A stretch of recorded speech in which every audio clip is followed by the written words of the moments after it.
Muy buen día, sean bienvenidos a esta jornada de documentación teatral, diálogos hechos a mano. Hoy vamos a estar con una mesa muy interesante que es la mesa de producción y o gestión teatral. Y le damos la bienvenida a cada una de ustedes y gracias por aceptar la invitación. Brenda Santizo, la maestra Mercedes Fuentes y Patti Rosenberg, muchas gracias por aceptar. Entonces vamos a iniciar. Bueno, como ya les había comentado, tal vez se nos pueden comentar ustedes un poco acerca del trabajo, de cómo encontraron ustedes la producción teatral, en qué momento, cómo la encontraron, hace cuánto, cómo fueron sus inicios, cómo fueron aprendiendo, si tal vez estudiaron algún curso, etc. Vamos a empezar conforme estuvieron llegando, con Patti, la maestra, y luego Brenda, ¿sí? Buenísimo, pues muchas gracias por la invitación. Me encanta que se esté documentando este tipo de historia en el teatro en Guatemala. Pues yo empecé de chiquita, de verdad, en el colegio empezamos a hacer lectura de libros y en mi cabeza se formaba ¿verdad? Como puesta en escena.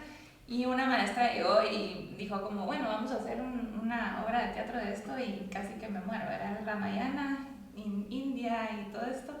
Y bueno, desde chiquita empecé con esta inquietud de querer plasmar mundos en un escenario. Y luego estudié Ciencias de la Comunicación y me quería enfocar en cine porque me empezó a gustar muchísimo la producción cinematográfica, pero en ese entonces, que eran los 90s, las producciones y los presupuestos eran gigantescos porque se tenía que mandar a revelar a Miami o a Panamá, entonces eran unos presupuestos enormes y dije, bueno, tengo ganas de dirigir. Vi una obra que ganó el Tony Award, creo que fue en el 2003, que se llamaba Metamorfosis, de Mary Zimmerman. Leí el libreto, me fascinó, que era mitología griega contada de una forma moderna. Y me lancé al agua, así sin saber mucho del teatro. Y pues poco a poco, desde ese entonces hasta 20 casi años después, seguimos ¿En qué año fue? 2003, 18 años más o menos. Y me enamoré porque a comparación del cine, en el teatro pues es una cuestión muy orgánica, el público y su energía influyen en la energía de los actores y entonces ninguna función es igual, y a partir de ver esta sinergia entre público y actores pues me quedé fascinada con el formato y el cine se me olvidó y el resto es historia. Maestra. Gracias, Gerson, a todos y todas. Pues yo también, y creo que va a ser una constante, ¿verdad? Que las generaciones anteriores y la nuestra no había como oportunidad de estudiar producción. Exacto. Entonces nos tocó lanzarnos también así, ¿verdad? A aprender en el camino. Yo en la Escuela Nacional de Arte Dramático, que cursé ahí en los principios de los 90, ya hice unas primeras producciones como ejercicios de escuela. Hice El Monte Calvo de Jaime Aníbal Niño. Y luego en el 98, que ya me había graduado, la puse en Tras Bastidores, ahí en el Teatro Nacional, y también fue así como lanzarse al agua, pero el proceso de aprendizaje en la ENAD es bien útil, o sea, de cómo organizar el tiempo, cómo enfrentar el espacio, la iluminación, la cuestión técnica de las luces y el sonido, y además creo que estuvo bien empezar en chiquito, ¿verdad? En bastidores, o sea, todo chiquito, y luego ir ya conociendo las salas más grandes. La verdad es que me alegra mucho haber hecho esa obra porque estuve con Víctor Varillas, con Nicolás Juárez y con Gustavo Santos, que los cuatro seguimos, ¿verdad? O sea, tantos años después y seguimos trabajando. Ahí estaba como productora y como directora. Creo que a muchas nos ha pasado eso, que queremos dirigir y entonces nos toca producirnos a nosotros mismos, porque pagarle a otra persona más para que haga la producción no se acostumbraba, todavía no se acostumbra mucho. Sí. Y así fue como empecé en el 98.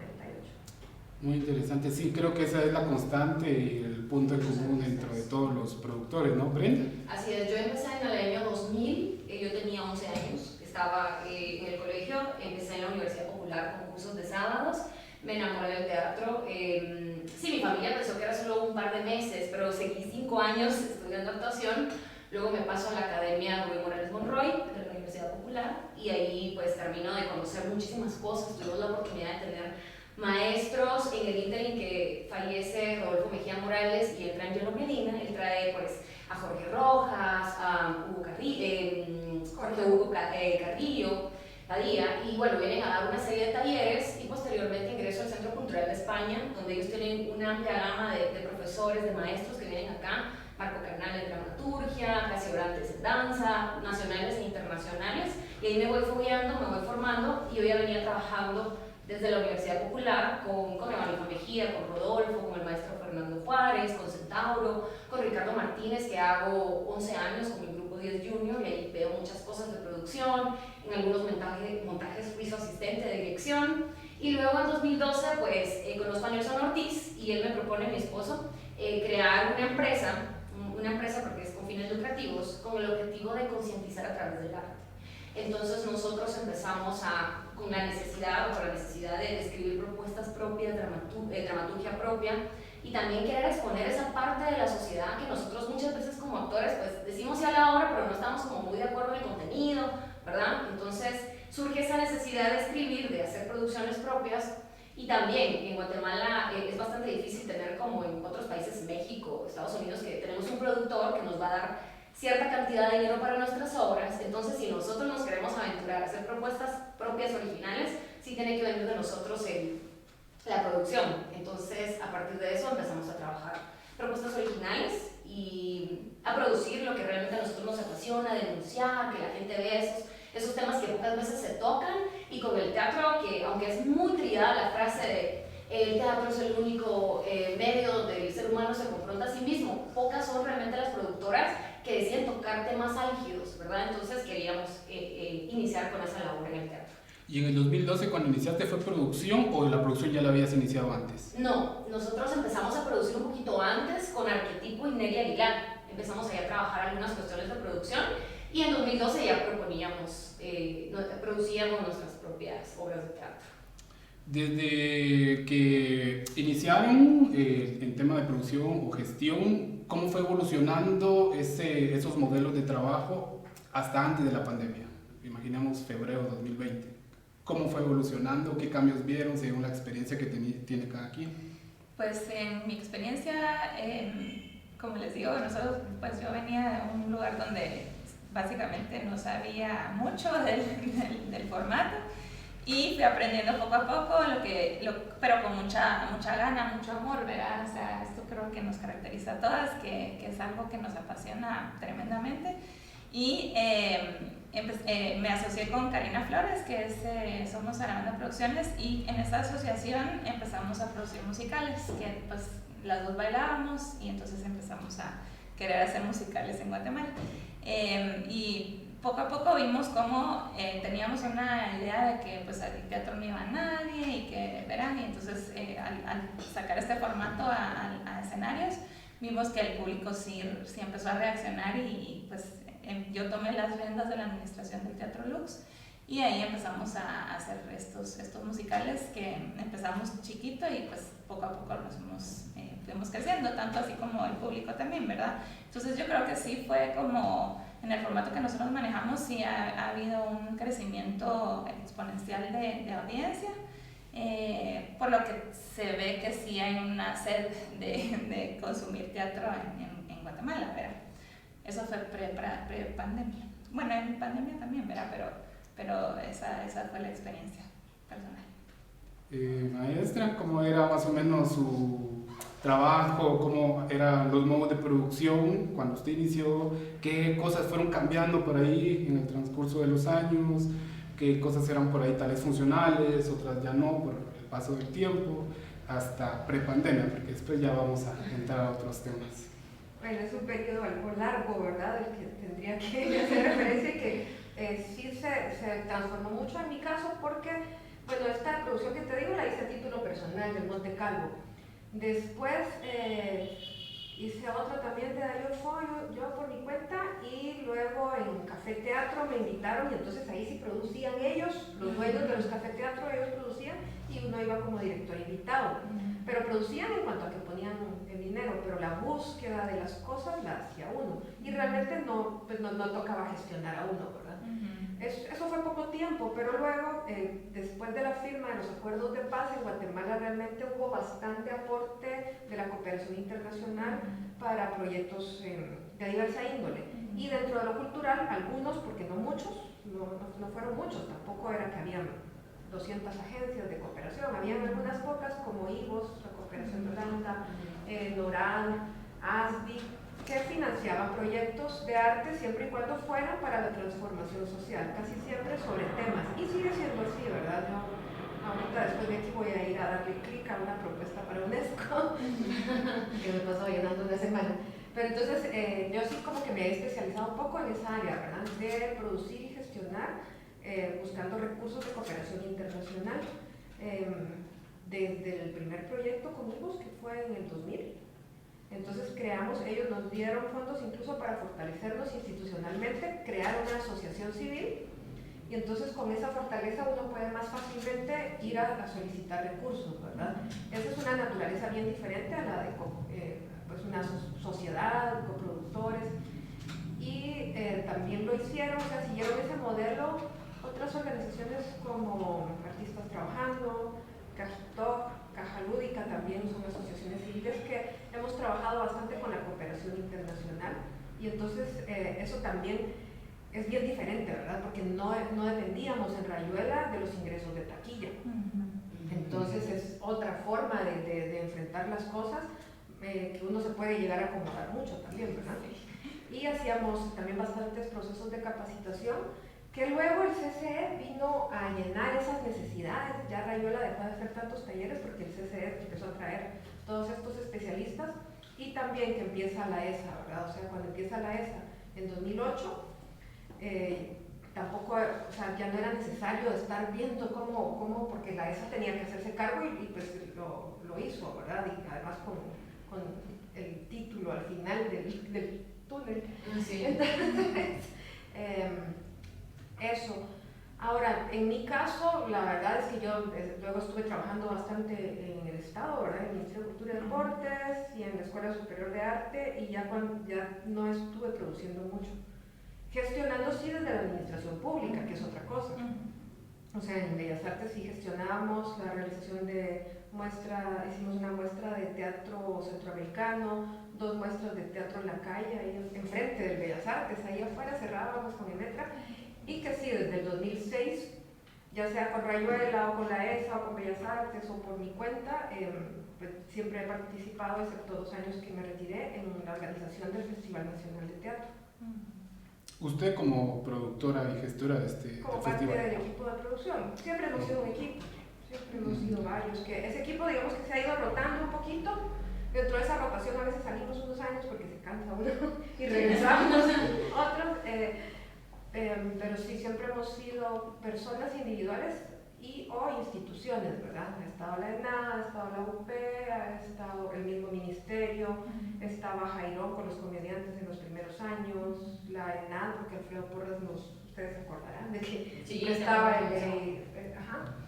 Entonces, como productora, digamos que ahí ha estado. Bueno, y también estuve ahí en Manifestarte un par de años, que no sé si se acuerdan de Manifestarte en el Cerrito del Carmen, sí, en la 5ª edición o 6ª.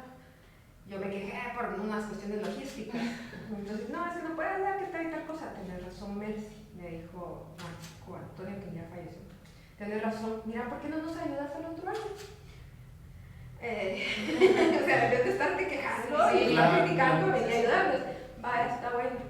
Entonces los 2 años estuve trabajando también en Manifestarte, que enfrentar los espacios al aire libre también es otra cosa, ¿verdad?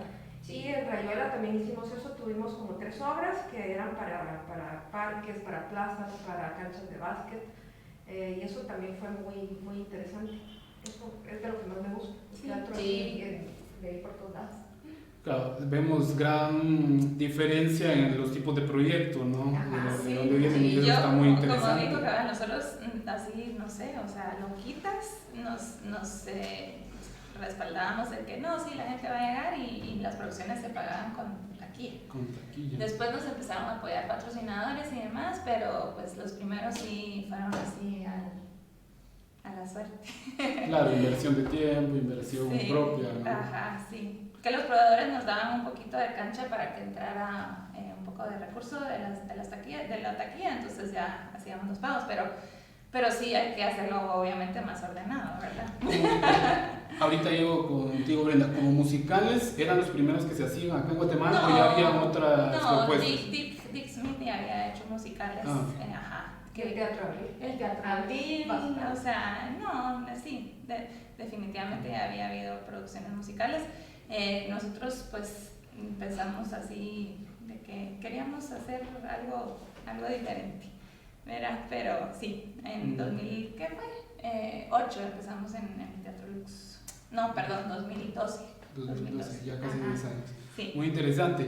Bueno, refrescándote de nuevo la pregunta, Sí. cómo empezó, cuando empezaste, qué modelo de gestión, producción trabajabas y cómo fue evolucionando hasta febrero de 2020.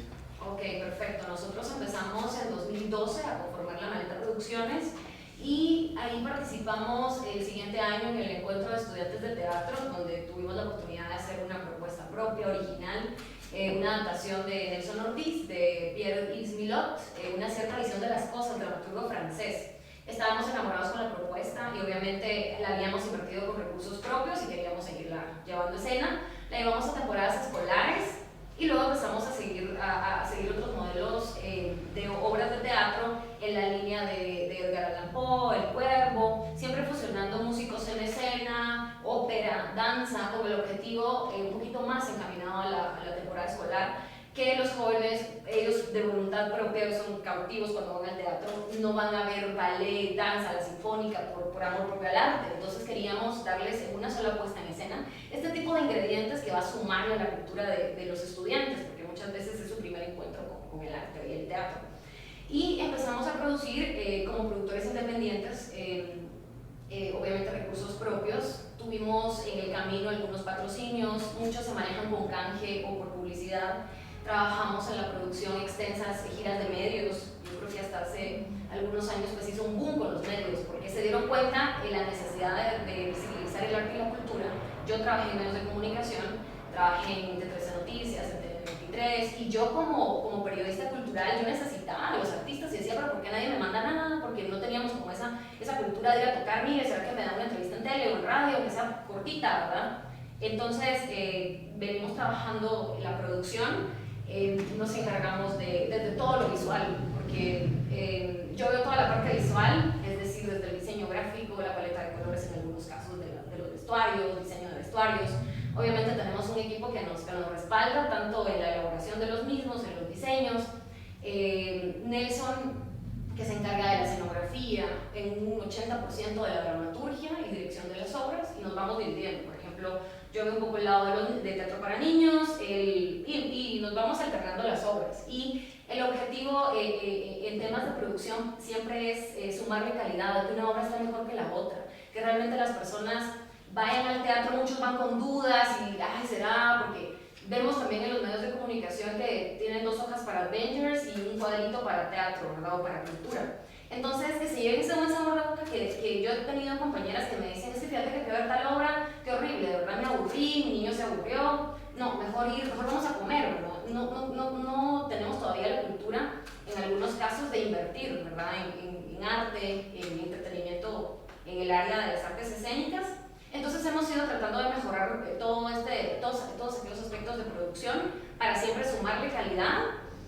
Y bueno, básicamente es eso, canjes, intercambio, publicidad, y esa es la línea que hemos trabajado de producción hasta el momento, que nos ha ido muy bien. Hicimos temporadas de llenos en el liga con Edgar Allan Poe y muy contentos, siempre emocionados y siempre amando más el teatro. Sí, qué bueno cuando se encuentran modelos que son funcionales, porque obviamente el modelo que yo pueda utilizar no sea funcional para ti y así. Entonces es bueno cuando se identifican esas formas de trabajo. Cuando llega la pandemia y empieza toda esta locura, ya metiéndonos en terrenos álgidos, ¿qué estaban haciendo? ¿Qué estaban produciendo o no estaban produciendo? ¿En qué proyectos se encontraban? ¿Y cuáles fueron las primeras decisiones que se tomaron al desconocer gran parte de lo que significaba esta pandemia?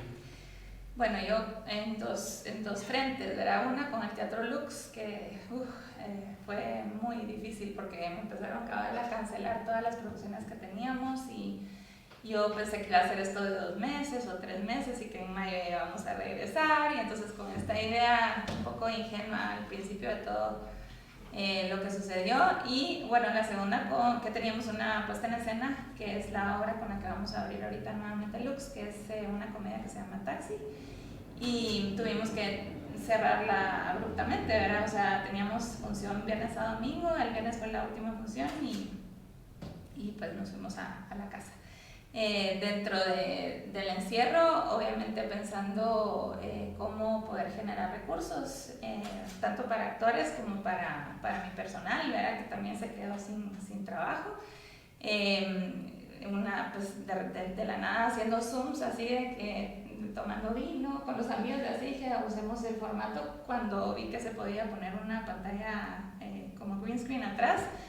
Se me ocurrió, habíamos hecho Alicia en el País de las Maravillas, que es una puesta en escena que es en secciones, ¿verdad? Entonces era fácil como organizar a los actores. Vine a traer el vestuario a Lux, lo fui a dejar a cada uno a sus casas y entre prueba y error empezamos a grabar sesiones los domingos con los actores. Y luego pues ahí viendo en YouTube cómo editar en mi computadora. Y así lanzamos una obra digital creo que fue como en mayo, unos meses después de que... y sí hubo la verdad que sí hubo una respuesta favorable del público. Creo que los papás también estaban buscando formas de entretener a los niños, ¿verdad? Entonces, con eso, esa fue nuestra forma como de más o menos amortiguar un poquito, ¿verdad? Y pues generamos recursos para actores y para el personal de Lux, ¿verdad? La maestra. Bueno, yo tenía medio año de haber empezado a trabajar en la Landívar. En la Universidad Rafael Landívar hay un área que se llama Artes Landívar desde el 2011.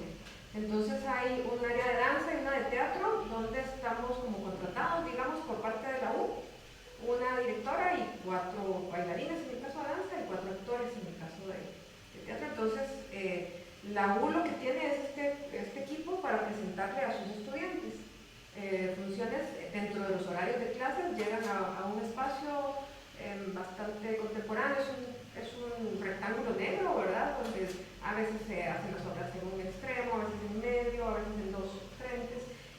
Y habíamos estrenado una semana antes la obra con la que íbamos a estar todo el año, que se llama 2.0, una obra de Jorgelina Cerritos, una dramaturga salvadoreña bastante destacada, que había escrito la obra para nosotros. Y habíamos estrenado, como te digo, hacía 2 semanas. Un día antes tuvimos función en el auditorio, que es ya el auditorio de la Landívar, donde se caben como 300 estudiantes. Por dicha, ese día la grabamos, porque con esa grabación fue que aplicamos a telón abierto. Si no hubiera tenido grabación.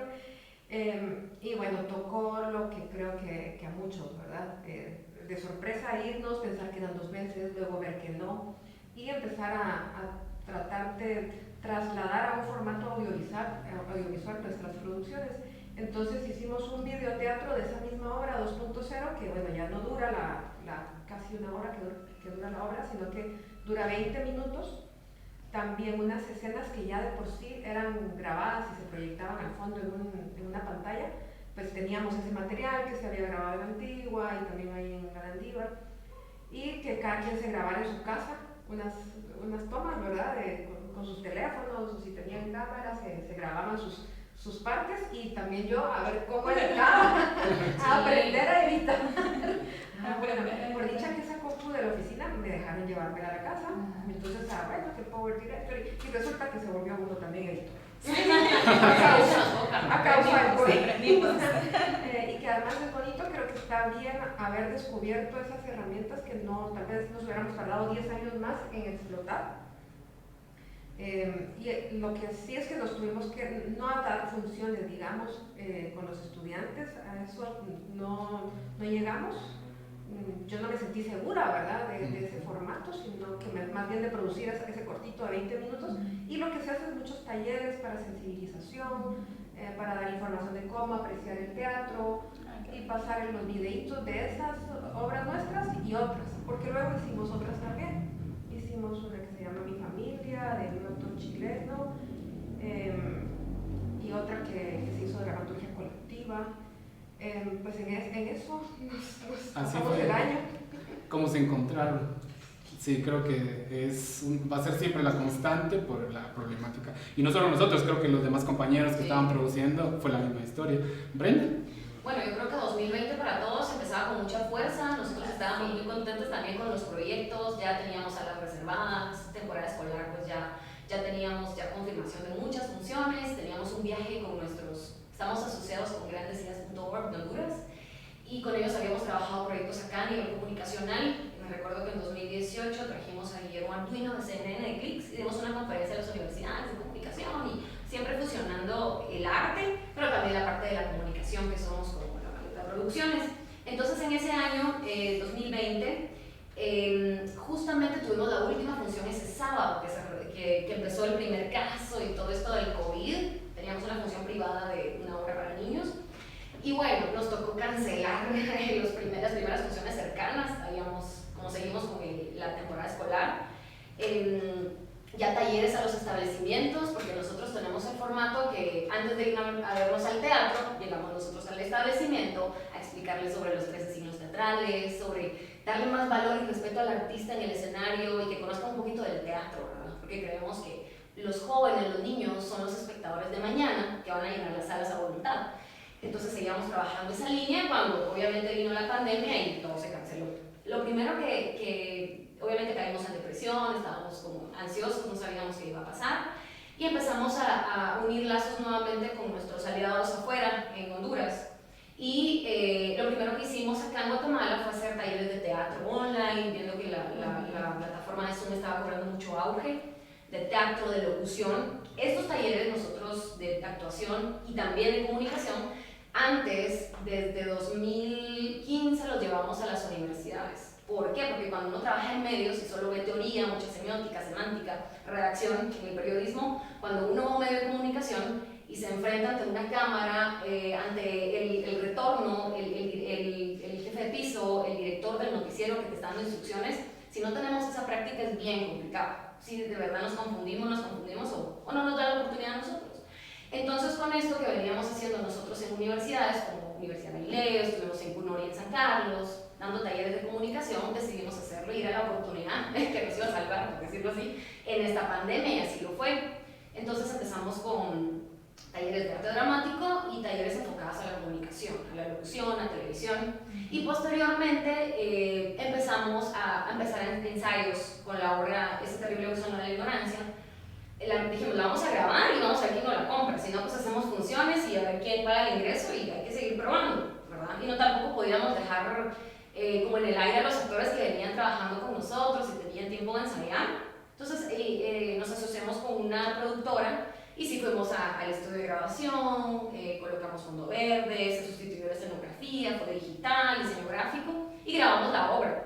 Y sí tuvimos muchas mesas de diálogo aquí en Guatemala con posibles patrocinadores, pero encontramos mucha apertura afuera. Entonces sí vendimos la función para la Embajada de Colombia, también para el Consulado de Honduras y nos salieron ventas afuera. Entonces fue una maravilla encontrar ese tipo de plataformas que no tenían restricción de espacios, ¿verdad? Y sí, tuvimos muchas, porque fue mucho trabajo realmente. No, tenemos contención de presupuesto, no se puede.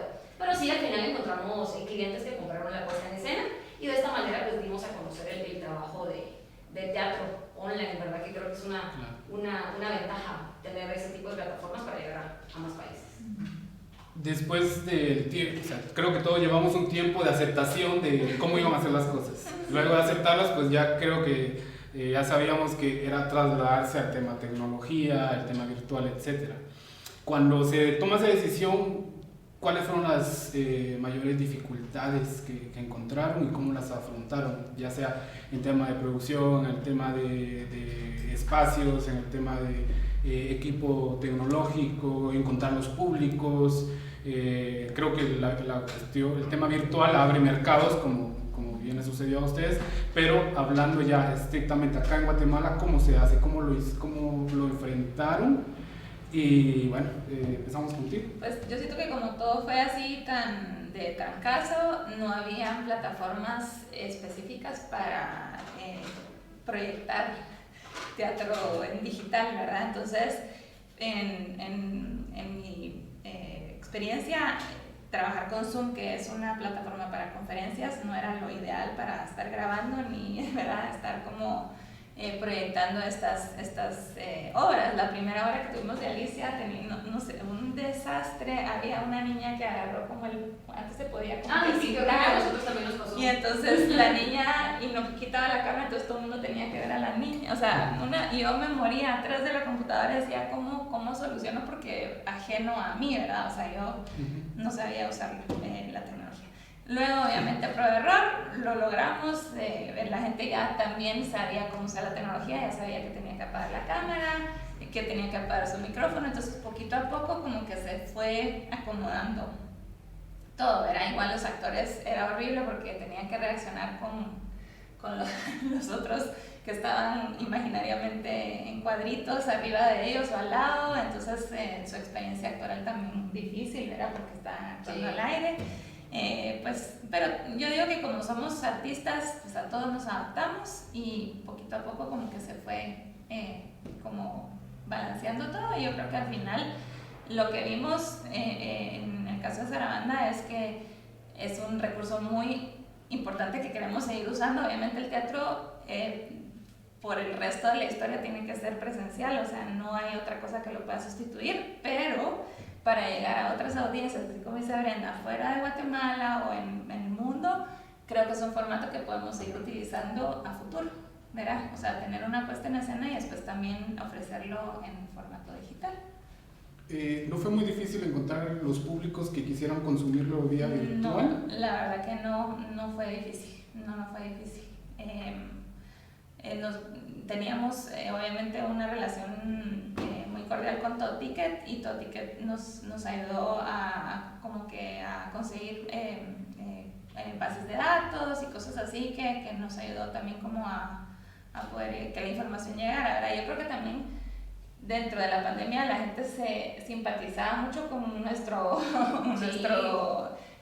medio, porque es uno de los más afectados, ya que reúne mucha gente, ¿verdad? Entonces yo creo que sí, la gente estaba como dispuesta a apoyar cuestiones culturales en línea. Muy interesante, maestra. Pues como les comentaba en la Landívar, los estudiantes que ya son de ahí de la U son nuestro público, entonces digamos que es diferente, pero igual como nosotros ahora lo que hacemos es que entramos a la hora de la clase, el profe nos permite hacer nuestras actividades y es como hacer teatro para estudiantes. Pero sí fue difícil todo lo técnico, ¿verdad? Que todos, hasta después de como la tercera vez supimos que no podía apagar el micrófono a todos, que no podía tener los camaritos, quitarse uno de la cámara, compartir pantalla, todas las cosas que aprendimos después. Pero a veces también hacerle entender al profesor de qué se trataba lo que estábamos proponiendo, o a mis jefes, o sea, como explicar qué era lo que hacíamos porque les parecía muy abstracto, ¿no? O sea, ¿cómo es que un taller? Y que a veces no quieren soltar su periodo de clases.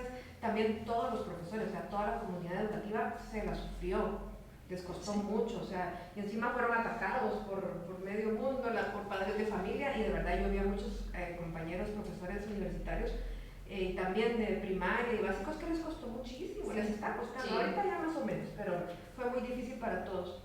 Ahora, yo hace un rato no mencioné que estábamos a punto de empezar el Festival Nacional de Teatro. Sí, qué triste. Sí, mencionábamos también. Y bueno, de hecho, es el mes del teatro lo que se celebra. Todavía pudimos hacer el 12 una actividad que era la proyección de una obra de teatro que fue muy, muy importante en los 80, La Profecía, que fue una obra que viajó a Europa, iba un grupo como de 20 y tantos actores y músicos. Entonces ese día se proyectó y salimos todos muy felices. Era la primera actividad y el viernes creo que teníamos la inauguración del festival y eso se canceló. Entonces ahí sí no encontramos la manera de sustituirlo. Quisimos presentarlo al Ministerio de Cultura, no, de hecho lo presentamos, una propuesta para hacer el festival en línea, y ya contentos de que ya estaban, unas obras ya estaban grabadas y era como de buscar nada más los apoyos del Ministerio de Cultura, que de todas formas iban a invertir en el Festival Nacional, porque el Ministerio cubre como más de la mitad de los gastos. Entonces era como que pasarlo para otro lado, pero siempre en el Estado puesto, o sea, no es lo mismo pagar alimentación que pagar honorarios, y no podían. Entonces, por más que lo intentamos con Lucía Armas y con Wilfredo, no se pudo hacer la versión digital del festival. También creo que no hubo buena voluntad de algunas autoridades, ¿verdad? Que más bien bloquearon algunas cosas, cuando esperábamos todo lo contrario, porque esperábamos todo lo contrario. Y eso, el Festival Nacional sí se suspendió, no le vamos a decir el 2020, así como Tokio, que está diciendo 2020. Sí, pero va a seguir, sí. Sí, en el otro año.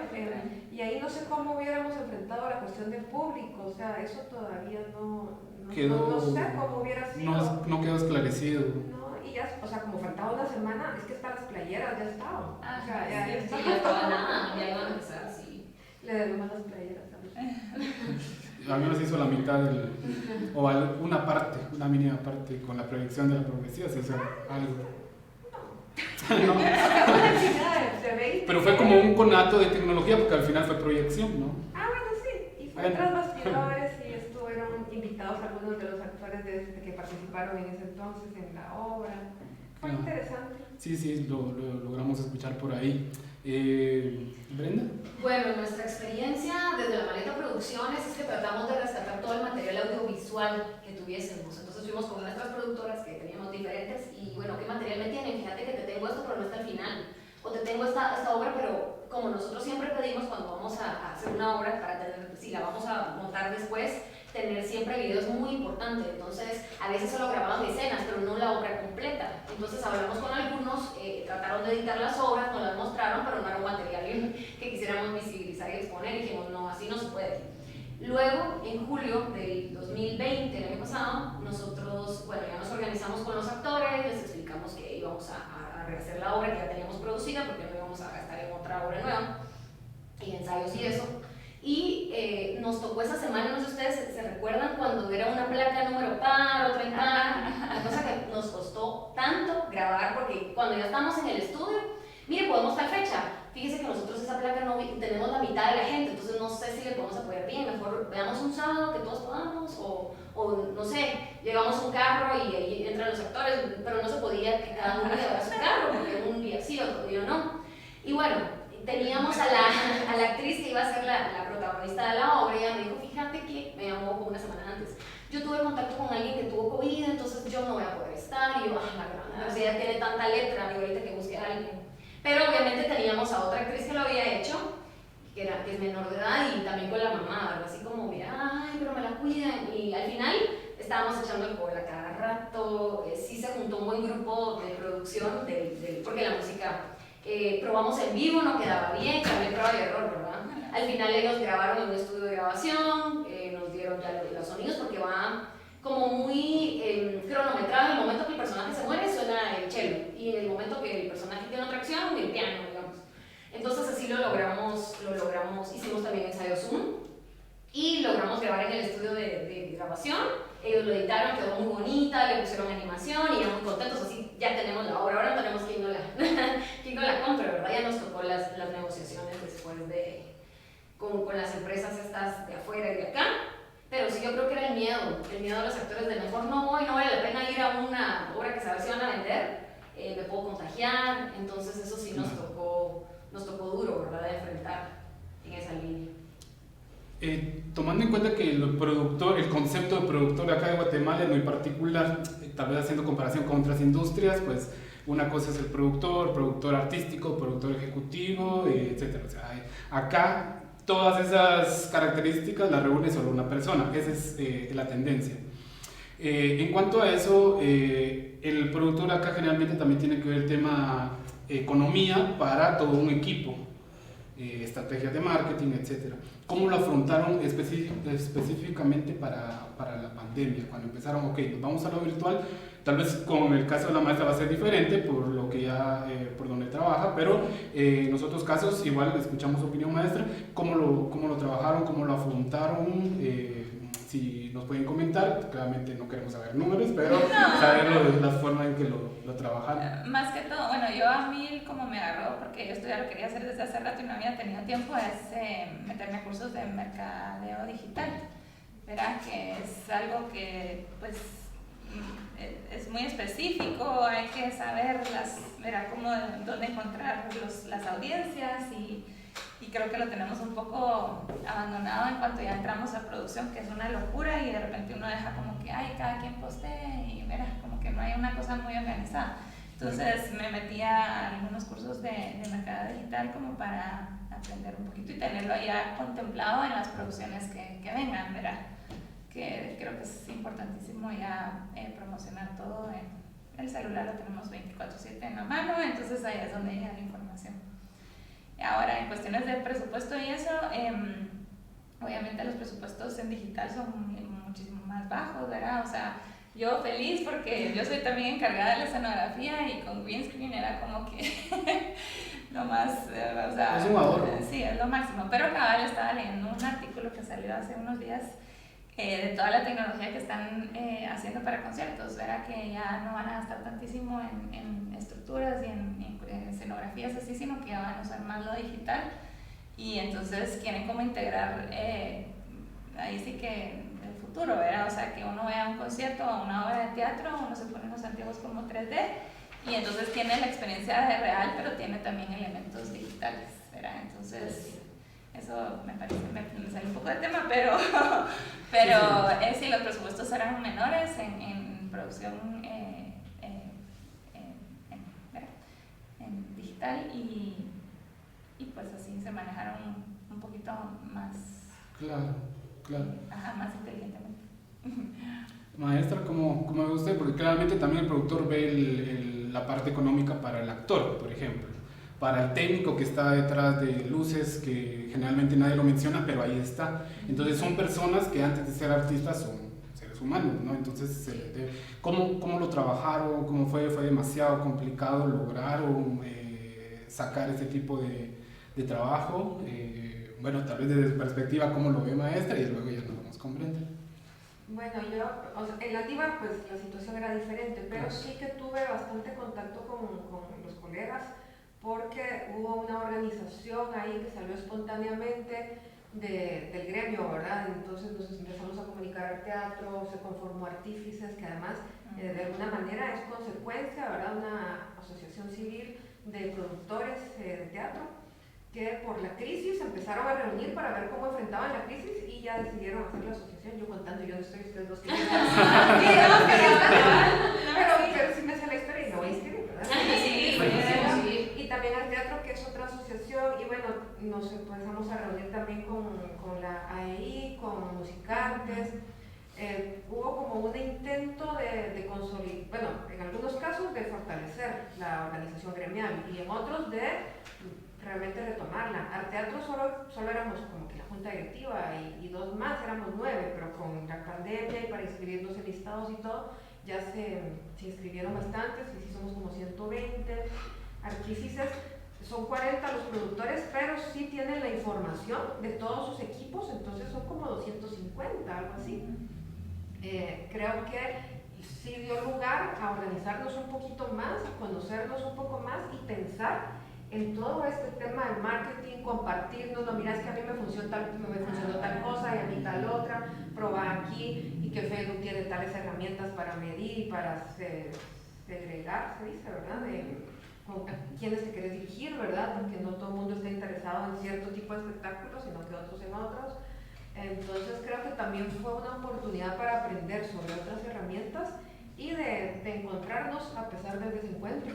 Sí, claro. Sí, eso yo creo que fue bonito, ¿verdad? O sea, como que la unión nos unió muchísimo, o sea, y nos dimos cuenta que si estamos juntos somos muchísimos, o sea, podemos lograr metas más grandes, ¿verdad?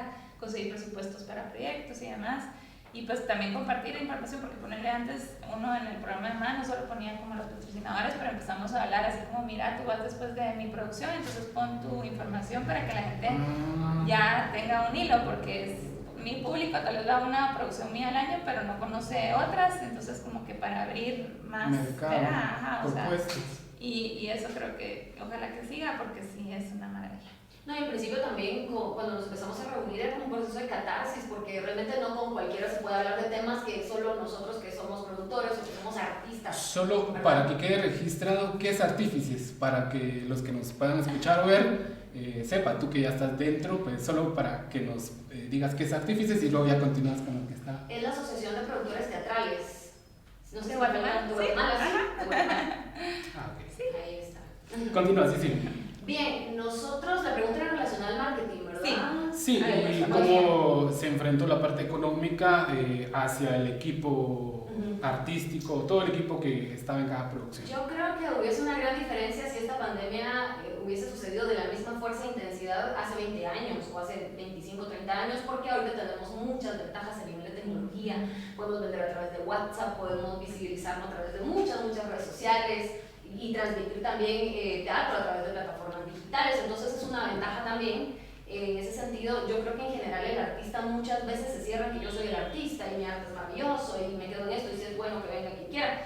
Pero nosotros tenemos que transformarnos en artistas visibles, no solo en artistas, sino en empresas, en compañías visibles, porque si nos damos a conocer, nos conocen y por ende nos consumen. Entonces tenemos que hacer propuestas de valor para que las personas digan, porque voy a pagar un boleto de 150 por este y por qué voy a pagar 75 por este, ¿verdad? Entonces sí tenemos que convertirnos y ser artistas y empresas visibles para dar a conocer nuestro trabajo, no solo cuando estamos en temporada, sino tener una estrategia, una campaña de marketing. Afortunadamente yo había estudiado un diplomado de marketing justamente en la Landívar y todas esas herramientas nos van sirviendo, pero en eso nosotros como productores nos convertimos en productores. Vemos algunas veces ensayos, escenografía, coordinación del elenco, o sea, vemos tantas cosas, como dice Pati, ¿verdad? También tenemos que no descuidar la parte, porque es cierto, el producto tiene que ser bueno, de calidad, artísticamente, pero también hay una estrategia de ventas que tenemos que ponerle mucha fuerza a eso, no solo visibilizarnos en redes y en televisión, en radio y medios tradicionales, sino que también tener una fuerte campaña de relaciones públicas. Sí, de relaciones públicas, donde cómo vamos a segmentar, ¿verdad? Nuestro anuncio que vaya a la gente que realmente le gusta y tiene la capacidad económica para pagarlo, por lo menos, o no subestimarlo, no sabemos realmente en esa línea, pero sí, nosotros en esa línea sí le hemos, desde que empezó, yo creo que por lo mismo, si uno está como relacionado en medios, por ejemplo yo que era presentadora de televisión, locutora en radios, y como periodista cultural, o sea, sabía dónde redirigir la información, sabía que si yo llamo a mi contacto del periódico y yo mando mi información, pues incluso si tengo ¿cómo se llama? Una agenda, un listado de medios, yo lo llevo y de 50 que mande, por lo menos en 3 voy a salir, ¿verdad? Pero yo creo que ese trabajo se ha venido mejorando y ahorita en redes sociales tenemos que aprovecharlo y los que no, pues tienen que adaptarse porque si no se visibilizan, no los ven y no los van a consumir. Entonces yo creo que sí lo manejamos bien, ¿verdad? Obviamente con tanto que tenemos que hacer, quisiéramos hacerlo como más continuo, tener más contenido que subir a nuestras redes, pero sí, yo creo que al final como productores y artistas, nosotros pagamos involucrados en todo. Totalmente. Tal vez esta va a ser 2 preguntas en una. Hasta la fecha de hoy, ¿qué podemos rescatar? O cada quien creo que va a ser, tú rescatas algo, usted rescata algo, o sea, no todo lo que tuviste positivo fue positivo para otros grupos. ¿Qué es rescatable hasta el día de hoy con todo lo que ha sucedido este último año? Tomando en cuenta todo lo que ya hablamos, ¿qué se rescata? ¿Qué es aquello que, ok, esto me funcionó para seguir trabajando? Esto me enseñó a esto, etcétera. ¿Cómo lo vemos? Tomando en cuenta también que un comentario que obviamente uno lo va escuchando por medio de todos los compañeros es que, y tú lo acabas de decir hace un momento, que el teatro al final tiene que ser presencial, tiene que haber esa comunión, ¿no? Tomando en cuenta eso también, ¿qué cosas rescatamos de todo lo anterior? Empezamos acá. Pues yo creo que todos estamos ya así que nos pican los pies para regresar a los escenarios. Como te digo, lo digital puede ser como apoyo, ¿verdad? O sea, obviamente para documentar, pero también como para ampliar nuestras audiencias, pero nunca jamás en la vida de la historia, aunque el teatro siga por 5.000 años más, no puede volverse digital, siento yo, pues, o sea, sí, no sé, no es, ¿verdad? O no, sea, sería esa es la esencia, ¿verdad? Entonces, por más que sobrevivimos, ahorita creo que lo que más queremos es regresar a una audiencia, ¿verdad? Los actores están así, ya no aguantan las ganas de, ¿verdad? Como que presentarse enfrente de un público. Entonces, eso, o sea, utilizar los formatos digitales como apoyo, pero regresar siempre a los escenarios. Eso sería.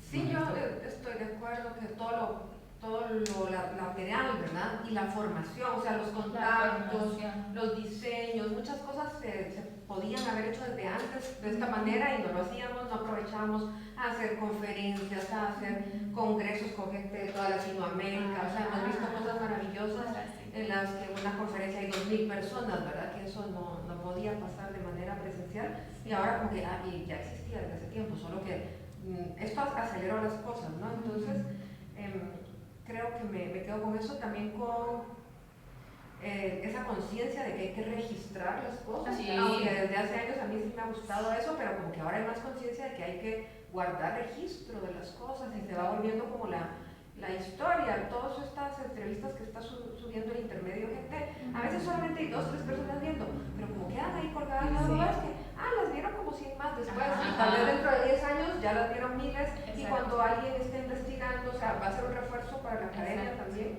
Sí. Cuando estoy investigando algo, me encuentro tal entrevista, me encuentro tal tesis, me encuentro tal cosa. Sí. Creo que eso es positivo. No necesitábamos de la pandemia para eso, pero lo empujó un poco. Nos negábamos, había muchos grupos que se negaban a eso, independientemente de las razones, pero creo que esto, un prueba de ello, creo que ustedes estuvieron bien, porque según nos comentó días antes habían grabado y les funcionó. Sí.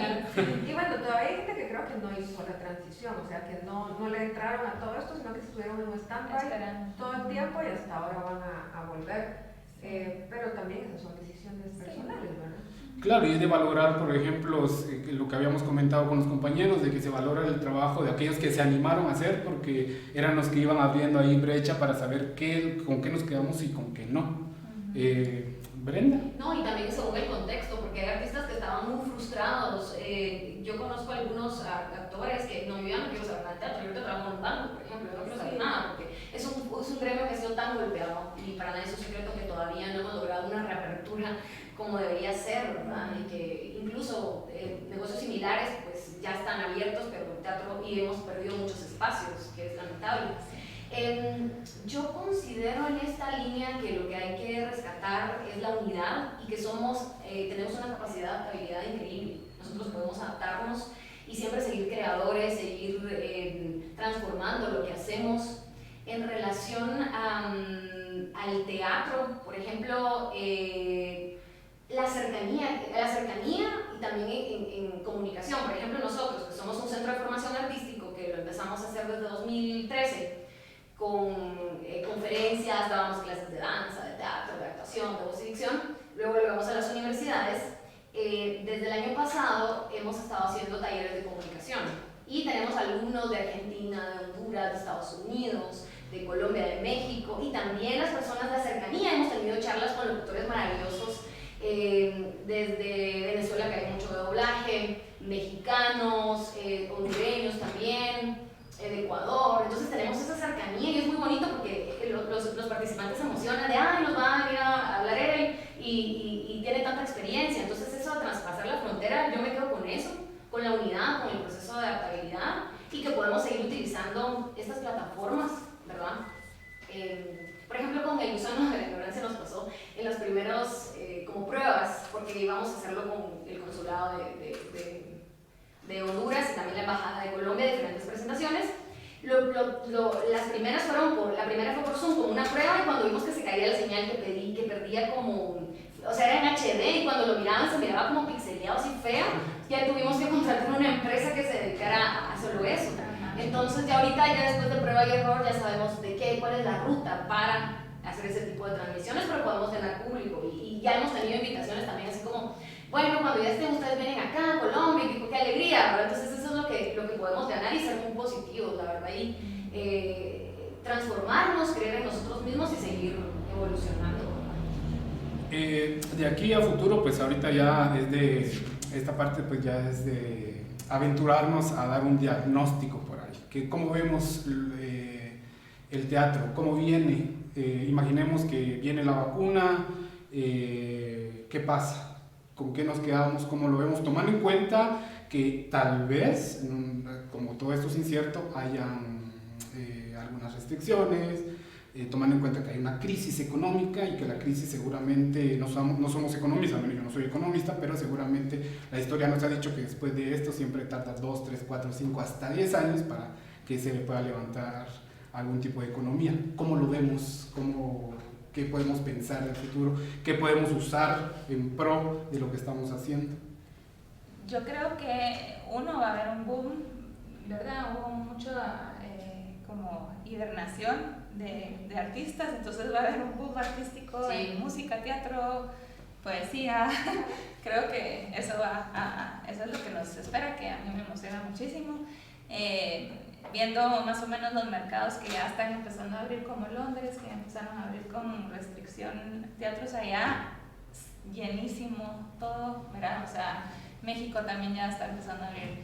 Entonces, hemos estado con pantallas en nuestros ojos por 1 año y medio. Yo creo que la gente ya está cansada y quiere experimentar eventos en vivo, ¿verdad? Entonces, yo creo que siendo súper optimista de que va a haber un boom en la búsqueda de eventos en vivo. Maestra. Yo creo que hay algo que va a afectar bastante y es que algunos espacios se cerraron, ¿verdad? Sí. Claro, eso puede potenciar más otros. Sí. Y también ojalá se abran más los espacios al aire libre. O sea, estamos en un país con un clima tan bueno que se podría aprovechar la mitad del año para usar los espacios al aire libre. Para mí ir a ver el Canasto del Sastre al teatro al aire libre, ¡ay, qué rico! O sea, esto debería estar siempre abierto. Y de noche, además es lindo el teatro al aire libre. Y de noche, cuando se le ponen luces, puede ser mágico. Y se desperdicia mucho. Entonces, ojalá que por ahí, porque se le toca al gobierno, ¿verdad? O que realmente dejara que las producciones independientes se hicieran más cargo, ¿verdad? Pero también hay un montón de lugares que uno dice, ay, aquí podría funcionar, ¿no? Ahí en la ladera hay un montón de espacios donde digo, aquí voy a hacerlo, ahora aquí lo voy a ver. Porque también repensar el mundo y la toma del espacio público, ¿verdad? Que la municipalidad sí lo hizo varios años con un proyecto de teatro en tu barrio, se llamaba. Llevaban obras a diferentes, las alcaldías auxiliares. Ese tipo de proyectos se pueden retomar. Claro, ¿qué tanto va a impactar económicamente? Pues no te sé decir. O sea, yo sé que el solo teatro le ha generado trabajo a mucha gente. No sé cómo le está yendo a las productoras de teatro para estudiantes que tenían muchos años como Marisol, como esta Quinta Columna. No sé cómo hicieron para sobrevivir esta etapa. Seguramente van a tener dificultades también, ¿verdad? Pero de por sí ya había pocos teatros y se cerraron algunos espacios, algún otro se cerró esta semana, algo mencionaron, tal vez no fue aquí, pero espero que entonces se nos abran los ojos a generar más espacios y tomarlos conjuntamente, porque cuando quiero solamente yo estar en mi espacio va a ser difícil sostener una programación. En cambio, si se abre un espacio y entre varios estamos unos 5 o 6 grupos que vamos haciendo temporadas, bueno, es lo que haces tú en Lux, ¿no? Porque si fueras tú solita sería bien difícil, es mantener temporada. Pero ahorita que estoy en el Bellas Artes se me ocurrió como que hacer un circuito.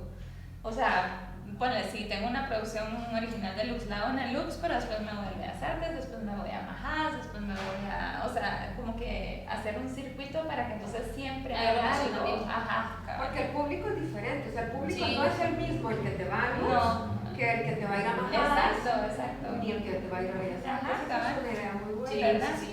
Entonces, y que ahí viene como que la red de productores, era como decir, bueno, armemos esto, entonces yo voy a esta fecha así, entonces acá, o sea, está constantemente, hay cartelera, ¿verdad? Claro. Sí, en febrero, ¿te acuerdas que estábamos comentando? Habían creo que 16 horas o 14 horas en escena, o sea, era una producción maravillosa. Empezamos re bien el año, igual en el 2019 también hubo mucha producción. Entonces yo creo que la tendencia es a que eso sí, tuvimos una pausa, pero yo creo que ahorita con las ganas que tenemos de regresar, ya no aguanto.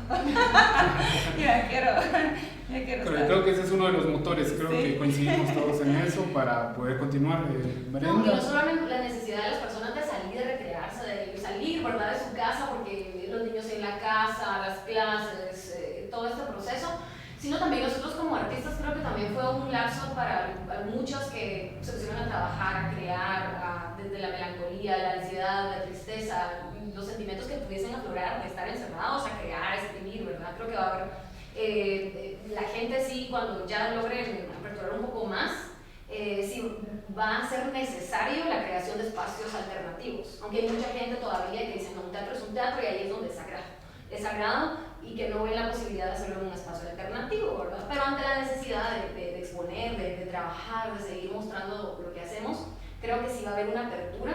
Yo también esperaría que hubiese otro tipo de iniciativas o más iniciativas del sector público, de mejorar las políticas y la gestión para que los espacios públicos puedan ser mucho más accesibles, ¿verdad?, para los productores y para que podamos llevar también a las salas. Sí, porque, por ejemplo, estos espacios de las artes que sí estaba para temporada escolar, pero no estaba como una sala, como decimos, los teatros es una sala caliente, que sabemos que cada sábado y domingo, viernes, sábado y domingo vamos a tener un evento ahí, ¿verdad? Y también las personas en apoyar, en valorar, ahorita que tienen la oportunidad de con telón abierto de teatro gratuito, es una oportunidad de que sí se está haciendo teatro de calidad, que hay teatro de contenido, que vayan y vean, porque hay muchas personas, no sé si ustedes han escuchado, que las personas dicen, es que a mí me encanta el teatro, pero nunca me doy cuenta dónde lo voy a ir a ver, ¿verdad? Entonces yo creo que es también para que las personas vayan, valoren las propuestas que están, se aventuren e inviertan, porque yo creo que es cultura. Porque si tenemos, por ejemplo, según estábamos hablando con algunos productores, ¿por qué es la diferencia de si viene un artista acá, yo voy a pagar 600 quetzales, o un stand-up que solo tiene una silla, en una sala vacía, una sala, luces, una silla y chistes? Entonces yo voy a pagar 350, pero para una obra yo lo pienso si cuesta 150, ¿verdad? Es como cambiarle ese chip a las personas para que inviertan un poquito más en arte y cultura. Obviamente tiene que ser con calidad y buen contenido, ¿verdad? En México, perdón, un paréntesis, una productora hizo esto que me pareció genial. Entonces uno podía escoger el precio de la entrada, pero entonces era 100 pesos, esto te cuesta una torta, 200 pesos, esto te cuesta una cerveza y poportos, ¿verdad? Entonces como que para que cabal dimensionen que, o sea, que realmente no es mucho lo que uno, entonces uno podía escoger, ¿verdad? O sea, qué aporte uno quería pagar, y me encantó la estrategia, me encantó, porque, ¿verdad? Así uno más o menos ve. Pero justamente es porque uno tiene en la cabeza, si yo no me voy a pagar más de eso, pero si eso lo pagas en una idea de comer con tu pareja, te vas a reír, te va a gustar, o vas a salir como emocionalmente, no sé, afectado, bien o mal, ¿verdad? Pero te va a hacer algo Claro. Pero yo solo quisiera como que señalar que, digamos que eso corresponde con ciertos públicos, los que podemos pagar tal vez 75, pero muchos no pueden pagar ni eso, entonces el Estado debería de garantizar, brindarle sobre todo a la niñez y a la adolescencia, a la juventud, la oportunidad de la recreación. Eso debería ser el Estado, y bueno, lo hizo más la cooperación internacional después de la firma de los acuerdos de paz, y ahorita después del COVID, pues como Guatemala ya no está clasificado como país pobre, en esas clasificaciones que sean internacionales, porque nuestro PIB no es tan bajo, lo que pasa es que la riqueza está mal distribuida, ¿verdad? Pero toda la ayuda internacional se va a ir para África, más que todo, o tal vez si venga para acá, ¿verdad? Ojalá, pero creo que sí debería de ser también algo asumido por el Estado, a través de las políticas, como dice Brenda, porque mucha gente del público no tiene ni los 75 ni 50. Y ya toda una familia a ver una hora que cueste 25, un grupo de, o sea, para que no ganan, tal vez ganan un salario mínimo que después no alcanza para comer, menos va a alcanzar para ir a pagar ni al cine, ni al cine. Toca un punto bien interesante que es eso, el otro lado de la moneda, ¿verdad? Que de pronto, si no tienen acceso a educación, no tienen acceso a salud, que ocurra que exista el teatro aquí en Guatemala, básicamente y en algunos contextos es un milagro realmente, porque es bien difícil, es porque amamos realmente esta carrera, amamos nuestra profesión, porque si nos rigiéramos solo por lo que ingresan taquilla, hay obras donde nos va fantástico, hay obras donde las obras son buenas, pero de pronto no llega mucha gente o no tienen acceso a la entrada, sí, es esto lo que se puede trabajar, ¿verdad? Un apoyo, un subsidio para que entonces paguen un ingreso un poco más bajo, pero tengan acceso y se enamoren de esto, ¿verdad? O por ejemplo el Teatro Nacional, que hace 20 años era el 10% lo que uno pagaba en el Teatro Nacional, en cambio ahora es un 30%. Sí, pagábamos el 10% y en el IGA uno pagaba el 20%, en cambio ahora hay que dejar un depósito más creo que el 50%. La primera hora que hice en el IGA era 50-50. Sí, nosotros también. Ajá, cabal. Ah, O sea, pero ellos daban plata de producción. Sí, los años que Adrián gestionó, nosotros también tuvimos con ¿verdad? con Mambrú y con Tartufo, 2 obras en las que el IGA nos dio la escenografía y el vestuario. Ellos aportaban. O sea, era coproducción. Ajá. No, al final siempre se arriesga uno porque no sabe si va a llegar, si no va a llegar, o sea, es un riesgo. Pero si tenés financiamiento y puedes manejar precios más bajos, entonces va a llegar más gente. Exacto. A mí me sorprende ahorita ver, por ejemplo, la obra Hiperestesia, que fue con la que abrió el Teatro de Cámara, y sí estaba toda la gente que cabía, y más interesada. O sea, se acababa en 3 minutos, se acababan las entradas. Entonces quiere decir que la gente sí quiere ver teatro, pero no tiene plata para pagar una entrada. Y bueno, también ahorita como mucha ansiedad, ¿verdad? Sí, Claro, sí, hay varios factores por ahí. Sí. En el tema de estrategia que estábamos hablando, dentro del gremio teatral para las productoras y los pocos productores que se van creando por ahí, porque a veces tú haces teatro, yo hago teatro, hagamos un grupo y ok, hacemos el nombre, hacemos nuestro espacio en Facebook y ya hay una nueva productora. Bueno, en cuanto a eso, ¿qué ejercicios, qué métodos se usan para identificar públicos? Por ahí a veces da un poquito de alergia al gremio escuchar la palabra marketing al teatro, ponerle la palabra publicidad al teatro, porque se piensa que se puede desvirtuar el arte o el teatro, pero la idea de crear industria es necesario. ¿Qué estrategias son necesarias? ¿Qué estrategias se pueden utilizar para identificar? Independientemente si se hace teatro con taquilla, digamos, teatro político. Yo hago teatro comunitario, hablando desde los pueblos indígenas. Yo hago musicales, yo hago Shakespeare. Sí. ¿Qué estrategias para identificar públicos? ¿Qué han usado ustedes y cómo lo ven? Yo creo que es así como los dados. Es experimentar, ¿verdad? De repente a uno le gustó una obra que a uno le parece una maravilla, uno la pone en escena y nada que ver, y después pone otra cosa que sí funciona. Es de verdad, yo cuando me dice mi mamá que con ella trabajo en Lux, me dice, es que ¿cómo vamos a saber? Yo no sé nunca qué decirle, ¿verdad? Porque no sé nunca cómo va a funcionar. Ahora, lo que sí sé, en eso estoy trabajando últimamente, es en que tiene que haber una estrategia de relaciones públicas. ¿Por qué? Porque no nos conoce mucha gente y nosotros creemos que por salir en Facebook, en Instagram y que no sé qué, es una cosita muy chiquita. Y entonces no solo es cuando yo tengo una obra, sino que constantemente tenemos que tener acceso a entrevistas en televisión, en radio, y no los últimos 5 minutos del programa, porque eso yo siempre leo esto, ¿verdad? Así como quieres hablar de la reapertura de Lux, te damos los últimos 5 minutos. Yo les digo, miren, pues estamos hablando de un edificio emblemático, necesito que me den prime time, o sea, y entonces así ya hago un impacto.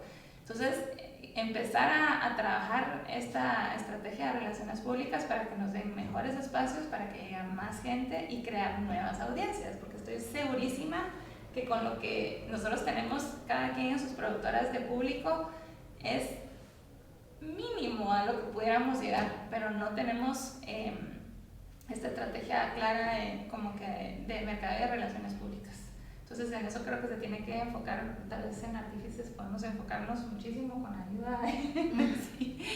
Pero sí es importantísimo, porque si no la gente no se entera, no sabe, no conoce. O sea, yo ahorita estoy viendo todas las maravillas, ¿verdad? Y la conozco de nombre, pero pues no sabía todo lo que había trabajado. Y es importantísimo conocer, igual Brenda, o sea, todo lo que ha trabajado, que ni siquiera yo estando en el medio sé toda la historia, ¿verdad? Entonces yo creo que es importante apoyo de medios, ya sea tradicionales, no tradicionales, como tú, gracias por darnos el espacio, de verdad, como para contar nuestras historias y que esto se replique, ¿verdad? Que sea como una estrategia, pero cabal, no solo de un año que se haga la estrategia, sino que siga, porque de repente aquí hacemos algo que hace como una chispita y después se acaba, ¿verdad? Entonces como que sea ya una cuestión que se programe anualmente con medios. Claro. Maestra, ¿cómo ves esta parte? Respecto a esa visión, ¿verdad? Del marketing, yo sí no creo en el síndrome de Van Gogh, ¿verdad? De morir en la miseria. Pero pienso que es a falta de diagnósticos, de estudios serios, que se hiciera un estudio de mercado en serio, de demanda, de necesidades, que nos orientara. O sea, pero eso sería un estudio bien caro y a nivel nacional. A falta de eso, que no veo a nadie queriendo hacer esa inversión, ni el dinero para hacer esa inversión. De repente, es que eso sería lo ideal, o sea, para entender qué es lo que el público quiere y no solo por llegar y dar, porque los niños quieren dulces, pero no les damos solo dulces, también les tenemos que dar frutas y verduras, ¿verdad? Entonces, sin caer en eso, en la complacencia, pero entender un poquito las capacidades, las necesidades, lo que hay, eso sería bien importante. Como no lo hay, yo me atrevo a pensar que eso de los dados, y es un poco los dados y también cosas que ya están probadas. Yo les digo cuando ponen obras de Disney, mucha que va a competir uno con Disney si ya Disney les hizo la publicidad. Y yo vengo y hasta uso la misma foto que es prohibido, y con eso difundo, o como empezó cierta compañía con la Sociedad de los Poetas Muertos hace muchos años. Claro, es que eso ya se vendió, el niño lo va a consumir porque le gusta Disneylandia y vamos a ver la obra que le gusta. Ya lo conoce. Entonces, ¿cómo va a competir uno con cosas originales o con cosas que no son nada más el enlatado? Porque también el enlatado es cuando copias una producción, ¿no? Exacto. Que se puede hacer de manera legal, o sea, el monólogo de la vagina lo hizo, el cavernícola lo hizo, que pagas los derechos y parte del acuerdo es que tenés que hacerla igual, la escenografía igual, todo igual, que es otra forma, ¿ok? Solamente que no nos hagamos la idea de que estamos haciendo nada nuestro, pues estamos haciendo un enlatado. Entonces, eso, por ejemplo, ahí no hay mucho riesgo, ya sabes que lo que pasa es que ahora sí ya la EI y otros están más encima. Ahora ahí no puedes hacer REN sin pagar los derechos de la música de REN, no puedes hacer Selena sin tener los derechos. O sea, Jeffrey ha conseguido los derechos. Sí. Pero esas cosas dan cierta garantía, ¿no? A mí me pasó con Grease, que Grease todo el mundo la conoce, y fue de las peores producciones que tuvimos. Ya estamos muy chavorrucos los que somos de verdad, yo pensaba, yo decía, la vez pasada usábamos unos Rubik's Cubes así como de un disfraz para Navidad y decía, ¿será que los niños saben qué es un Rubik's Cube? Sí. Pero por eso te digo, yo decía, Grease garantizado, o sea, pagamos los derechos carísimos y con Karina como, no, hombre, no te preocupes, vamos a salir y perdimos un montón de dinero porque no supimos qué pasó, y la reproducción estaba bonita, no es que estuviera fea, pues, pero no sé. Hay que hacer análisis del mercado de qué cosas pegan y por qué pegan, o sea, las encuestas al final de las obras, por qué esta obra tiene tanto éxito. Para empezar con el día que el Teco temió, es que o sea, de verdad no hay nada igual en Latinoamérica, tantos años sin bajar, y realmente si la vas a ver, no es más creativa o más divertida que otras que has visto, pero algo apela en la naturaleza del guatemalteco, que les gusta y además se la repiten 2, 3 veces. Bueno, también pasaba con la epopeya. Yo una vez estaba a la par de una señora y venía no sé qué texto y le dicen y la señora chichi. O sea, la señora ya se lo sabe. Pero es como los niños cuando antes que no había tanta posibilidad de tener un montón de pero que uno veía. Mis sobrinos se vieron el Rey León, se la sabían de memoria. El VHS estaba desgastado. Si los niños son obsesivos. Pues algunos adultos también. Entonces habría que hacer estudios y ahí ya entra el marketing, lo psicológico, lo antropológico para entender y poder nosotros seguir orientarnos, porque cabal nos vamos a la vaina. Claro, sí, porque a veces, por ejemplo, tenemos una errónea idea o una simple idea de, ok, en mi fanpage publico y todos los del elenco comparten y ya. No, eso es muy limitado, sí. ¿Cómo? Sí, yo estoy de acuerdo con la opinión de ambas porque es importante hacer un estudio que no se hace, un estudio de mercado, siempre conocer cuál es nuestro público objetivo. Obviamente en cada obra va a cambiar, pero cada uno de nuestras empresas, de nuestros grupos sabe cuál es el público objetivo. Y a partir de conocer nuestro público objetivo vamos a saber qué acciones y mensajes tomar para visibilizar lo que estamos haciendo. Pero sin ir más lejos, nosotros estuvimos en reunión también con cierto grupo de artífices trabajando temporada escolar para ver qué se hacía.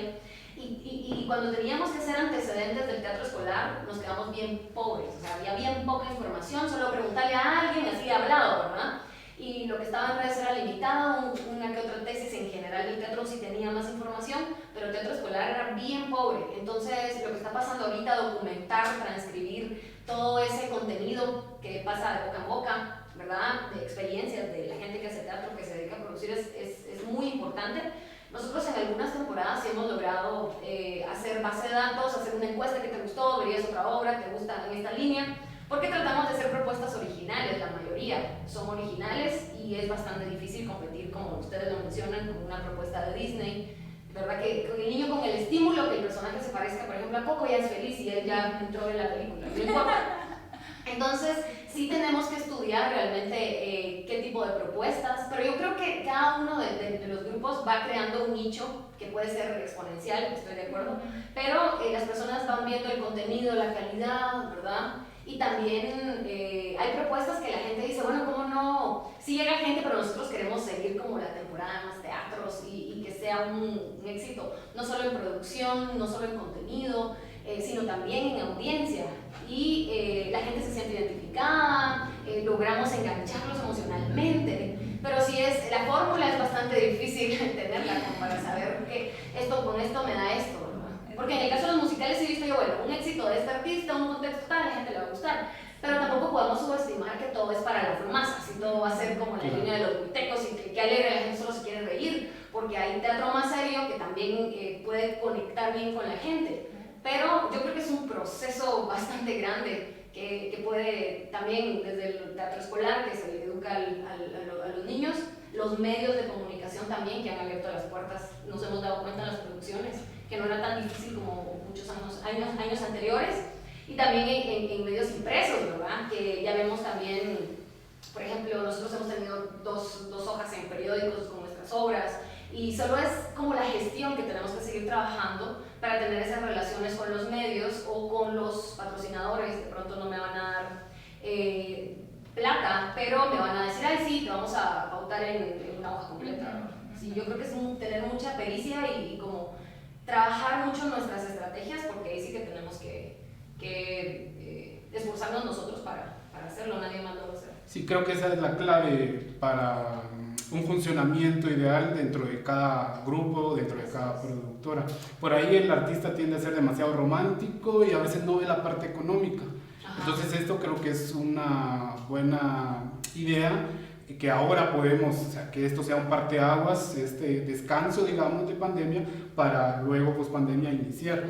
Ya casi para terminar, dentro de las acciones concretas que podemos tomar individualmente, ya sea yo artista, actor, productor, director, siempre en el ámbito de teatro, ¿qué acciones concretas se pueden tomar? Individualmente, como gremio, obviamente ya estamos hablando en ideales, porque a veces es un poco complejo, y a nivel institucional, tomando en cuenta que se pueden trabajar desde entidades privadas como del Estado. ¿Qué acciones se pueden tomar? ¿Cuáles serían esas acciones ideales para que se logre ese funcionamiento post-pandemia? A nivel económico, a nivel de propuestas, a nivel de generar públicos, esas propuestas individuales, de gremio, y por último a nivel institucional, ya sea en lo privado o en lo estatal. Bueno, individualmente yo creo que tirarnos al agua sin saber mucho, ¿verdad?, qué nos espera del otro lado. Y yo creo y estoy segura que la gente sí quiere tener una experiencia en vivo, entonces pues a eso vamos ahorita en unas semanas a experimentar, conforme a gestión y como directora del Teatro Lux, pues a abrir el espacio nuevamente. Estuvimos cerrados 1 año y medio, entonces ponerlo a la disposición. Yo siendo productora sé lo difícil, entonces pues también obviamente con beneficio a Lux, pero también siendo consciente de dónde estamos arrancando nuevamente, y llegar como a acuerdos con compañías teatrales y demás, como para que podamos empezar a generar nuevamente. Es un motorcito, ¿verdad? Solo hay que darle como el arranque. Eso sería de mi parte. Bueno, yo individualmente, o sea, yo pienso que tengo el deber de transmitir algunas, pues, la experiencia que he tenido la oportunidad de adquirir. Ya estoy dando dentro de un diplomado en gestión, que está desarrollando la UP, estoy dando introducción a la gestión cultural y pues para estas otras formas de producir, de gestionar con la cooperación, ¿verdad? Que es bien diferente a lo que ustedes han trabajado. Ese diplomado ya está terminando, pero creo que puedo seguir haciéndole coaching a estas estudiantes que ya sí están estudiando para ser gestoras, no para ser directoras, sino que para ser gestoras. Sí. Y pues también hemos hablado bastante con algunas colegas de que hubiera una maestría en gestión cultural. Entonces, como que quisiera impulsar eso y acompañar unos proyectos porque salen convocatorias para la región que se las queda siempre en México y Costa Rica. Siempre se quedan ellos porque son los que están pendientes. Entonces hay que aprender a estar de cacería o no en la computadora. A ver, a mí esto de UNESCO se me había pasado 2 años, que cuando lo miraba ya había cerrado la convocatoria. Ahora sí lo vi a tiempo y lo voy a poder presentar. Pero creo que debe haber más gente así, buscando esos recursos, que ahí están y nos los perdemos porque nos denteamos, ¿verdad? Eso a nivel individual. Ahora, pues de grupal, creo que debemos explorar más las formas de hacer nuestro teatro, ¿verdad? De investigar para hacer nuestro teatro, tanto en el laboratorio como si hago algo con Rayuela. Eso creo que hay que reinventar un poquito, tomando en cuenta todo lo que ha cambiado el mundo en 2 décadas, ¿no? Y a nivel global, creo que ahorita para enfrentar el COVID, el Estado debería de garantizar ciertas cosas, debería de implementarse las compañías nacionales de teatro que se vienen hablando, no de una compañía, sino de 5, una por región, que se presenten con los estudiantes, que le lleven el teatro a los estudiantes. A mí me preocupa mucho el tema del teatro estudiantil porque está muy arraigado el tema de la corrupción. O sea, han habido compañías que durante décadas le dejan un porcentaje al director o al profesor y por eso escogen las obras, no porque las obras sean buenas. Y entonces ha habido de todo. Había una vendedora que a veces, o sea, más o menos, ¿verdad? Pero les digo, o sea, cuando fueron los 100 años de Asturias, del nacimiento de Asturias, eran 3 funciones al día en el Gran Teatro. Eso significa que eran 6.000 estudiantes los que llegaban a ver esas obras. O sea, el impacto que se puede tener. O sea, 6.000 en un día. Temporada a veces de 15 días, 3 semanas. Eso ya no hay ningún vendedor que abarque tanto. Pero mucho era, y se quedó ya, o sea, empezaron a ofrecer y ya los directores cuando yo vendí alguna vez, bueno, ¿y cuánto le queda al colegio? Y a veces si no es así, no se puede entrar. Y estás hablando de establecimientos muy grandes y hay quienes van cediendo porque ni modo. Algunos establecimientos luego uno se entera que sí, que era para comprar computadoras y otros que se van para la bolsa del profe o del director o directora. Eso está bien arraigado, es bien difícil y una forma que nosotros alguna vez proponíamos es que el Ministerio de Educación y el Ministerio de Cultura avalen, no que prohíban, porque algunos compañeros decían, no, es que nos quieren censurar, no es censura, es solo que esos ministerios digan, bueno, las obras para este año que están avaladas porque sí tienen el nivel técnico, artístico y de contenido, son estas, y aquí está este listado. Ahora, si usted quiere otro, pues ya es su decisión, pero eso sí más o menos orienta un poco para que no, es que de verdad unos churros, como decimos. Sí, por eso entonces, perdón, el primer encuentro con el teatro del estudiante van a ver una obra que tal vez no es tan buena, entonces hay una decepción. Y también lo que tú hablas, ¿verdad? Está arraigado, o sea, hay establecimientos que sí llegan y miren cuánto nos va a quedar a nosotros la satisfacción de ver una buena obra y la poca educación de medir el contenido del teatro, porque nosotros hemos escuchado comentarios desde, ay, no es que la obra porque no es comedia no es buena, yo creo que se ríen, pero se van a reír. O mire, pero es que solo tienen un vestuario nada más los personajes, yo quiero una obra donde se cambien muchas veces de ropa, o sea, van con esos comentarios, entonces es la educación también del profesor, o sea, que está eligiendo. Muchas veces el tema de la corrupción del dinero y cuánto recibo yo, y yo puedo elegir otro grupo, pero, ¿verdad? Y algunos grupos obviamente van cediendo, otros que entran al mercado, que tal vez no, hablando de teatro escolar, que entran al mercado, que no es una agrupación que tenga tantos años y nos dice, bueno, yo ahorita junto a 3 de mis amigos actores y ahorita nos ponemos un nombre, hacemos un logo y hacemos una empresa, vamos a presentar una obra, por ejemplo, con cámara negra, un cubo y ya. Nosotros es nuestro teatro, entonces ya se quedan con un muy mal sabor de boca los colegios, los estudiantes y así se empieza a corromper otro mercado que es tan importante como el teatro de escuela. Hace años había una broma de un grupo que hace muchos años decía, de Shakespeare la que quieran. Y bueno, alguna vez yo fui a vender y lleva uno su papelito, ¿verdad? En aquel entonces, ahora ya todo es digital. Ahora lo innovador sería llevar el papelito. Eso ya perdió. Sí. Pero, Dios, aquí ya me vinieron, mira, y sí, ¿verdad? Que ya le habían llegado un montón de propuestas. Sí. porque hay mucha oferta de teatro. Pero cuando son colegios grandes, todo el mundo los quiere. Claro, se termina monopolizando los mercados, pero a costa de, no de buena calidad, sino de actos. Pura corrupción. Sí, exactamente. Tal vez si nos puedes ya dar... Pero manda la pregunta. Sí, ¿qué acciones concretas tomar a nivel individual? Gremio ya sería como muy ideal porque no está en nuestras manos, y a nivel institucional, ya sea Estado o entidad privada, que sean acciones concretas que puedan ayudar al teatro para un buen funcionamiento. Bueno, a nivel individual nosotros seguir trabajando teatro con propuestas de dramaturgia original, porque a nosotros realmente, aparte que nos sirve también como artistas para exponer lo que pensamos. Yo, por ejemplo, digo, no, es que esta situación yo la tengo que ver en una obra y me tardo mucho en escribir, porque de verdad voy como paso a paso porque quiero que sea wow, ¿verdad? Y por eso es que también uno se atrasa, ¿verdad? Pero considero que seguir proponiendo dramaturgia guatemalteca, seguir creyendo en las propuestas que nosotros como artistas podemos desarrollar. También como parte de esta asociación Artífices, seguir tal vez propiciando que logremos hacer proyectos en conjunto por parte del gobierno, si tal vez crear un tipo de política pública, alguna iniciativa también para apoyar la gestión de espacios públicos, ¿verdad? Que no sea tan complicado, que no pongan tanto, por ejemplo, con el tema de la licencia, que si bien siempre eso es un obstáculo bastante grande como artista, o sea, no es nada fácil, no es nada que sea por correo, todo es presencial, todo es caminar, en serio, que no sé.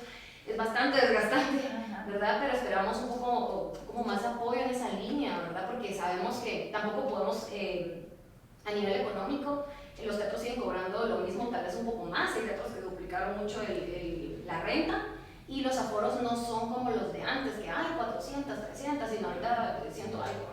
Entonces sí, que nos apoyen en esa línea. A mí se me hace muy buena la iniciativa de Telón Abierto, ¿verdad? Que están apoyando a los artistas y que puedan seguir, que puedan reaperturar, que puedan seguir generando por lo menos empleo esporádico para los artistas. Pero yo creo que tenemos que estar comprometidos con la calidad, con el contenido y siempre trabajando con estrategias para vendernos, ¿verdad? Porque al final es un producto que hay artistas que son muy sensibles y dicen, no, es que no lo podemos ver así, pero sí tenemos esa parte, ¿verdad? Que es un producto y que hay que también llevarlo a la monetización como la economía naranja, ¿verdad? Que el objetivo es propiciar bases, modelos de desarrollo para que la creatividad, las ideas, todo esto llegue también, no solo se quede en naranja, ¿verdad? Sino que sea una parte de la economía tangible, que le dé avance social y económico al país. Claro, sí, nos gustaría tal vez ahondar, pero por tema de tiempo no podemos en el tema de economía naranja, que es muy interesante y que de hecho, al menos en lo personal, yo desconocía. Hasta este año, siempre debido a la pandemia, existe esto, pues uno ya va ahondando y siendo consciente de qué estamos haciendo, no solamente a nivel artístico, sino a nivel económico, porque al final la economía es la que genera que el artista siga trabajando, de lo contrario, no. Por último, empecemos con la maestra, luego nos vamos con Brenda, y por último, ¿qué conclusiones, algún último comentario que quieran hacer antes de terminar? ¿Qué vimos, qué reflexión podemos tomar a través de todo lo que hemos vivido este año y medio aproximadamente? Pues que somos, igual que toda la sociedad, un gremio que está constantemente cambiando y que necesita adaptarse, como dice Brenda, que encontrar ojalá lo mejor de nosotros y quizá también que se haya autodepurado, ¿por qué no decirlo? O sea, a veces necesitamos una depuración porque hay cosas que de verdad, hay intenciones que quizás no nos convienen en el gremio, es mejor que se dediquen a otra cosa. O sea, eso al rato hasta hizo bien. Definitivamente tenemos que ser valientes para enfrentar el futuro y ojalá con ese buen ánimo, con esa buena actitud que están aquí manifestando las compañeras. Yo también creo que va a haber un repunte y ojalá con más conciencia y con más unión gremial. Sobre todo eso, que la unión gremial de verdad se dé, que de verdad ocurra. Y está en nuestras manos. Eso sí no lo tiene por qué hacer el Estado, ni lo tiene por qué hacer el público. Eso tenemos que hacer nosotros. Totalmente. Yo creo también que ha habido un avance. Yo hace poquitos días mi hijo encontró un DVD donde estaba una entrevista contigo, que es de Elmer, que es el teatro de los últimos años, o la evolución y la involución. Y hablaba Maxi precisamente de que a veces muchas agrupaciones dicen, ay, ensayemos, ya hasta ahí dejémoslo, ya no ensayemos mucho, ¿verdad? Pero yo creo que también hay mucha gente que viene con mucha fuerza, con muchas ganas, afortunadamente desde hace pues ya 20 años atrás, ya también hay muchas academias, ya hay mucha profesionalización, yo creo que esto va a seguir creciendo. Creo que en Centroamérica pues el teatro guatemalteco va bien, obviamente siempre hay de todo, pero creo que hay que seguir trabajando, hay que seguir creyendo, hay que seguir luchando, ver el vaso medio lleno, adaptarnos y agradecer que tenemos todo este tipo de plataformas para seguir expandiéndonos, pero también es importante la unidad, ¿verdad? Porque en este tiempo nos damos cuenta que somos un medio, una industria, porque hay mucha gente que también percibe recurso económico, las personas que hacen utilería, vestuario, maquillaje, la gente que vende comida, a nivel educativo, los colegios van al teatro, invierten un buen dinero cuando van a ver propuestas. Entonces, de que también las personas tratemos, la sociedad civil en general, de darle valor al artista guatemalteco. Es así como todavía tenemos ese pensamiento de, ay, es que eso es de aquí, eso lo produjeron aquí, ¿verdad? Porque todo lo internacional es como wow, ¿sí? Y lo guatemalteco a veces tiene mucho valor, hay mucho tiempo, cada quien sabe cuánto le dedicamos a las propuestas, no solo ya en la realización, sino antes, o sea, pasamos pensando en todo, mucho tiempo. Y como ese valor que le podemos dar al arte, el querer pagar un poquito más, ¿verdad? Si se puede, sería genial tener este tipo de apoyo de subsidio, pero sí, yo creo que tenemos que darle un poquito más valor al producto nacional, al arte escénico como tal. Sí, estamos de acuerdo. Pues yo siempre he dicho que me encantaría que hubiera como una campaña para que nos volviera exploradores a los guatemaltecos. O sea, hay tantas cosas hermosas que pasan en lo culinario, en lo artístico, en todas las áreas, pero tenemos tan poca curiosidad. O sea, como decimos, o sea, no, si uno saca un montaje de, no sé, Pinocho, la gente ya lo conoce, pero si uno saca un título que se llama Constelaciones, uno dice, ay, ¿qué será? Pero no es, ¿qué será? Voy a ver. Sino que, verá, no hay esa exploración. Entonces yo creo que todos tenemos ese sentido de exploración, solo es como aprenderlo y vayan a algo que nunca han ido antes, solo prueben y se los juro que se van a maravillar de todo lo que se van a encontrar. Entonces eso, exploremos. Claro, creo que todos coincidimos en los comentarios de todos. Gracias de nuevo por aceptar la invitación, hablar, y creo que ha sido muy productivo y que nos va a funcionar tanto a nosotros como esperemos que a otros compañeros que nos puedan ver y nos puedan escuchar. Agradecemos también la audiencia que está detrás de la pantalla. Estén atentos para las otras proyecciones y transmisiones de otras mesas que vamos a poner en las plataformas. Estas actividades son hechas por la compañía artística Midas, la compañía de teatro proscénico. Gracias a Henry de Paz, que está detrás de cámara, Emi Coyoy, que también está aquí dentro de toda la organización, Jorge López, porque no se ven, pero acá están. Son diálogos hechos a mano, entonces muchas gracias y hasta la próxima.